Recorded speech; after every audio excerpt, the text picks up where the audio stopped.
Welcome back to the Utah Jazz MyLeague here in NBA 2K16. This is episode 15 of the Jazz MyLeague, and this is going to be the Season 2 off-season heading into Season 3.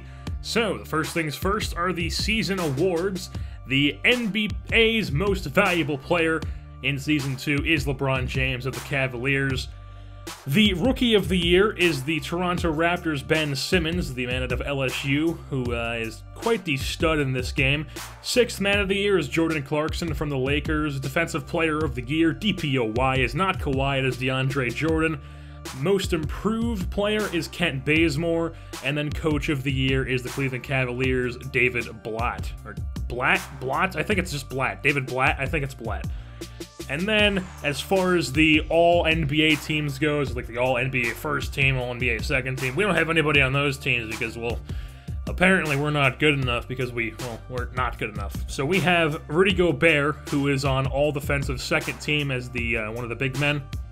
And then we also have on All-Rookie second team, we have Furkan Korkmaz, who was our rookie this year. Now, he could have been all-rookie first team, I reckon, but he was not a starter for a majority of the season. He did play he did have a few starts because of Hayward's injury, but he did not start for like the whole season, so he's definitely not going to get the all-rookie first team. And as far as the NBA playoffs goes, the Atlanta Hawks have won the NBA title. They have won the NBA Finals. They swept the Oklahoma City Thunder 4-0. And then Dirk Nowitzki, who was traded, oh no, he wasn't traded, he didn't sign after Season 1 with the Mavs, or like they didn't pick up his option or something, or he was a free agent, they just didn't re-sign him, and the Hawks picked him up for a couple of years, and now the Hawks, they go and win the title with Dirk Nowitzki as the Finals MVP, so congratulations to Dirk Nowitzki. And I'm sure Mavs fans are basically just wanting to kill themselves at this point because that is just... that is insane, Dirk Nowitzki playing for a different team other than the Mavericks. And then we move things on to retirements. As you see, I'm scrolling down the list here, and really the only notable retirement... There's a couple notables there, but really the most notable one by far is Tim Duncan. He retires as a Los Angeles Laker, which all San Antonio Spurs fans just gotta be loving that. So Tim Duncan retires as a Laker, and he also goes into the Hall of Fame in this. And then as far as coach retirement goes, Mike Budenholzer is probably the one that really stands out the most. I don't know why they have... I'm pretty sure Mike Budenholzer is like only in his 40s. Like, he doesn't look like he's in his 60s or something, or his 70s. It doesn't look like George Karl or like Phil Jackson or something. But he wins the title and then goes out on top. So he retires. Mike Budenholzer no longer the coach of the Atlanta Hawks. And now if we look at the NBA's lottery projections, the top 5 teams that have the 5 best chances to get the #1 overall pick are: the first best chance is the Dallas Mavericks, who have a 25% chance at the first overall pick. The second team is the Wizards, who have a 19.9% chance.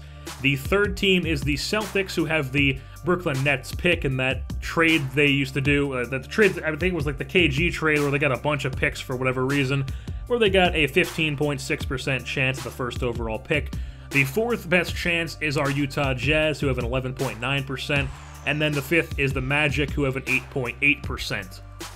But then, if you move things over to what actually happens, that's just not what happened. As you see, the picks are going by, and the #1 overall pick ended up going to the Philadelphia 76ers. Like, what?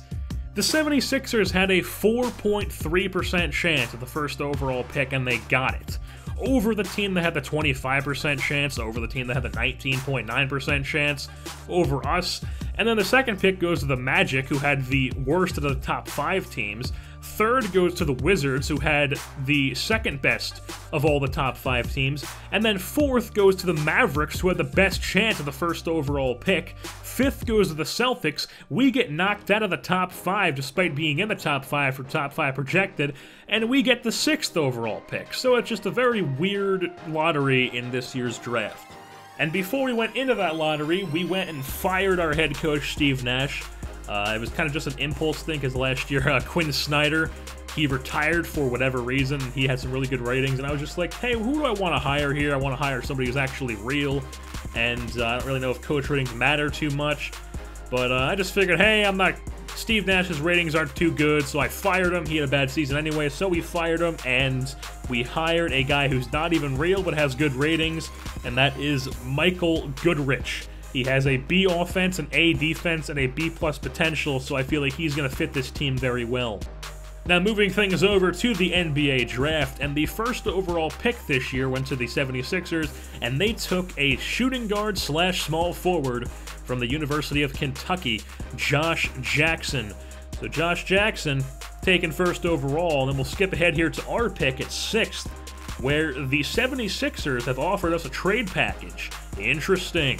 Josh Jackson, the first overall pick, and a OKC first-round pick, which was 20th overall, in return for our first-round pick, which is 6th overall, and Bismack Biyombo. So I'm thinking, hey, why not do that? So we did it. Bismack Biyombo, he is now a member of the Sixers, as well as our first-round pick. And then we get the first overall pick in Josh Jackson, and we also get the 20th overall pick from the OK City Thunder, or it's the OK City Thunder's pick, but we get it from the 76ers. So Josh Jackson, like I said, is a shooting guard from the University of Kentucky. He is a very, very, very, very, very athletic player. I am a full season ahead. I'm in Season 4, like a game, I think I've played like a game or two of Season 4 so far that I have recorded. So I've played all of Season 3 so far, and he is, let me just tell you, he is a very, very quick, very athletic. He can dunk like a madman. He can jump out of the building. He can posterize people. His transition game is insane, but he can't shoot, and he can't shoot free throws. So that's also a bad part. He can play defense, though, which is good. He's a good perimeter defender, but he can't shoot yet. But I'm hoping after a couple of off seasons of a perimeter shooting training, he's going to be able to shoot the ball in a couple of progression throughout the season. So, as of right now, he can't shoot the ball, but hopefully in a season or two he can. But that's Josh Jackson for you. And then with the 20th overall pick, we ended up taking another University of Kentucky player, which we got De'Aaron Fox. So De'Aaron Fox is a point guard from Kentucky, like I said. We got him 20th overall. He's already like a 74 overall, so I thought that was a good pick. And now, as we move on to the offseason, you'll see why I wanted to pick up De'Aaron Fox.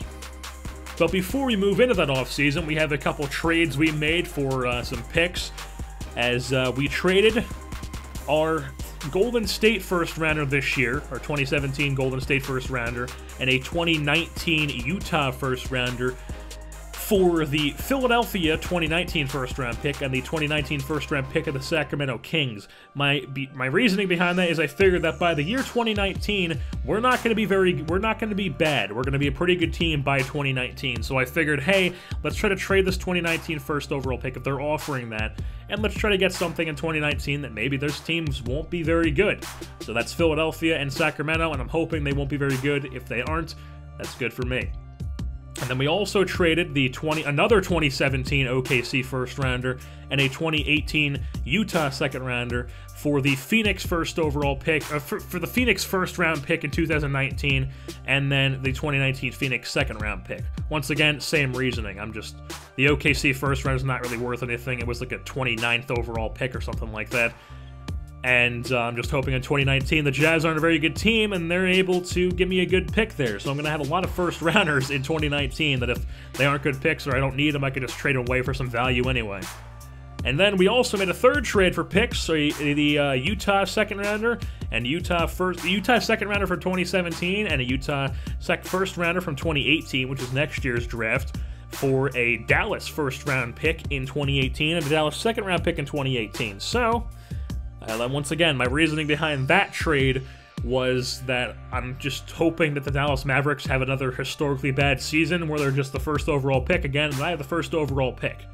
And now before we move on to the free agency part of the offseason and all that good stuff, let's go over I'm not going to name off every single pick in the draft. I'm just going to name off the top 10, and then you can see me scroll down on the screen for the entire first round and the entire second round as well, so you can see if you have any interest there, because it is a real draft class with real players. This draft class is the last one I have that's going to be real players. The rest of them are going to be auto-generated. So if you're a college hoops fan and you have any good if you have any players that you like to watch or your favorite players, this is a chance to listen, look at it and see if any of your favorite players got drafted. So the top 10 is Josh Jackson, shooting guard. He was drafted by the 76ers, of course, but then traded to us. Second is Harry Giles. He's a power forward to the Magic. Third is Jason Tatum, a small forward to the Wizards. 4 is Lonzo Ball, point guard to the Mavs. 5 is Jonathan Isaac, small forward to the Celtics. 6 was our pick, but now the 76ers took it, and they got Markelle Fultz. 7th is Costa, I believe is how you say that, Costa Mushidi, shooting guard to the Hornets. Malik Monk went 8th, shooting guard to the Nuggets. Grayson Allen, shooting guard, went 9th to the Nets. And then Isaiah Hartenstein, a German power forward, went 10th to the Los Angeles Lakers. And as far as who we signed, who we drafted, we signed Jackson, of course. We gave him his sign. And then we also gave De'Aaron Fox his entry-level contract as well. So those were the only guys we signed. We also had 2 second-rounders, but they were very bad players, and I didn't need them on my team.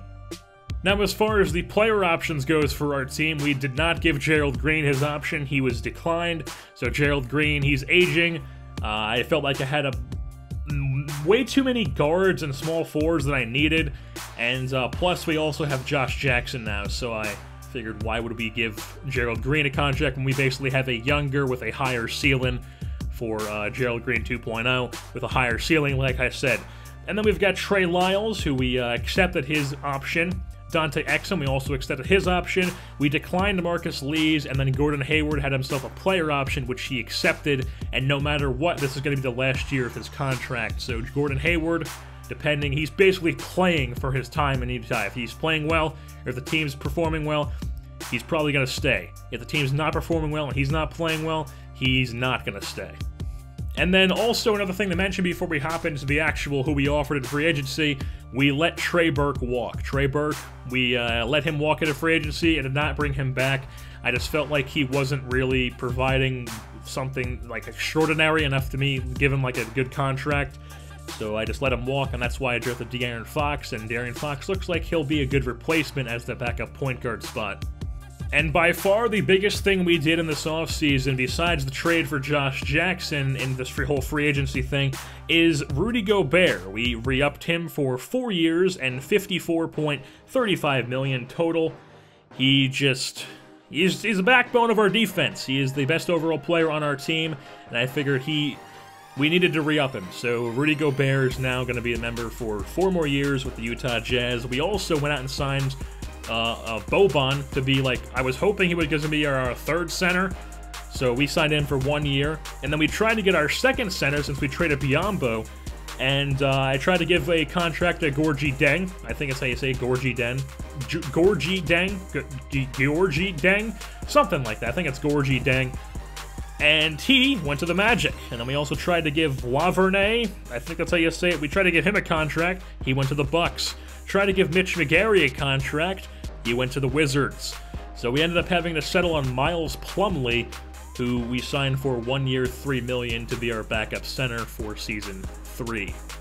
And then we'll quickly go over what happened in the Summer League as De'Aaron Fox led our team in points. He had 13 points per game with 6 assists as well. And then Trey Lyles, 13 points per game, 10 rebounds, and 4 assists. He was pretty dominant in the Summer League. Korkmaz had 11 points per game, 3 rebounds, and 2 assists. And Josh Jackson did not really light it up there. He only had 10 points per game with 3 rebounds and 2 assists.